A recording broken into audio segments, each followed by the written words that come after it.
Morning and welcome એસએફઓલ YouTube ચેનલમાં તમારું સ્વાગત છે ને હું છું કિશન રામાણી એસએફઓલ નો ઓનર. આજે તમને બતાવવાના છે એકદમ સરસ મજાનું બોયઝ નું કલેક્શન અને એકદમ સુપર રિસ્પોન્સ, સુપર વેરાયટી અને સુપર ફેબ્રિક સાથેનો પીસ રહેવાનો છે. આર્ટિકલ ચેક કરી શકો છો. 3 પીસ લુકમાં આર્ટિકલ રહેવાનો છે. આ ટાઈપનો શર્ટનો લુક રહેવાનો છે ને વિથ કેપ. ફેબ્રિક ની વાત કરું ને તો pure cotton fabric, imported fabric રહેવાનું છે અને સાથે નીચે બેગી પેન્ટ નો કોન્સેપ્ટ રહેવાનો છે. આ ટાઈપમાં આખી પેર નો કોન્સેપ્ટ રહેવાનો છે. જે લોકોને કંઈક યુનિક પહેરાવું છે ને એના માટે આર્ટિકલ પહેલા છે તો ફટાફટથી ઓર્ડર કરી લેજો. પછી સેકન્ડ એમાં કલર ની વાત કરું ને તો સ્કાય બ્લુ કલર. આ બધા બબ્બે ત્રણ કલર છે. એ તમે શોપનું વિઝિટ કરશો ત્યારે તમને જોવા મળશે.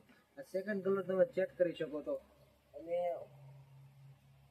એકદમ જોરદાર એવો સ્કાય બ્લુ કલર છે. બરોબર છે, કેટલો ટાઈમ પછી આપણે સ્કાય બ્લુ જોયો છે. એકદમ જોરદાર મેચિંગ સાથેનો પીસ રહેવાનો છે. અને આમાં સાઈઝ ની વાત કરી દો ને તો આમાં સાઈઝ રહેવાની છે તમારે 1 વર્ષથી લઈને 5 વર્ષ સુધીનો જ સેગમેન્ટ રહેવાનો છે. જે લોકોને લેવું છે કે યુનિક પહેરાવું છે, જે લોકોને ફોટોગ્રાફી કરવી છે ને એના માટે એકદમ સરસ આર્ટિકલ છે. થર્ડ કલર રહેવાનો છે વ્હાઇટ કલરનો પેન્ટ અને મરૂન કલરના શર્ટ સાથેનો આર્ટિકલ રહેવાનો છે. એકવાર બધા પીસ તમે ચેક કરી શકો છો. એકદમ પ્રીમિયમ લુકનો પીસ રહેવાનો છે. બુક કરવા માટે ડિસ્પ્લે પર નંબર આપેલો છે, ઓર્ડર કરી શકો છો. અને ત્રણ પેરમાં બધામાં એકદમ જોરદાર કલર મેચિંગનો કોન્સેપ્ટ રહેવાનો છે. તો બુક કરવા માટે ડિસ્પ્લે પર નંબર આપેલો છે, ઓર્ડર કરી શકો છો. અને આ ટાઈપનું નવું કલેક્શન ડેઈલી જોવા માટે અમારું યુટ્યુબ ચેનલ સબસ્ક્રાઈબ કરજો, જેથી કરીને તમને હર જ કંઈક ને કંઈક અમે નવું આપીશું. ચાલો, થેન્ક યુ.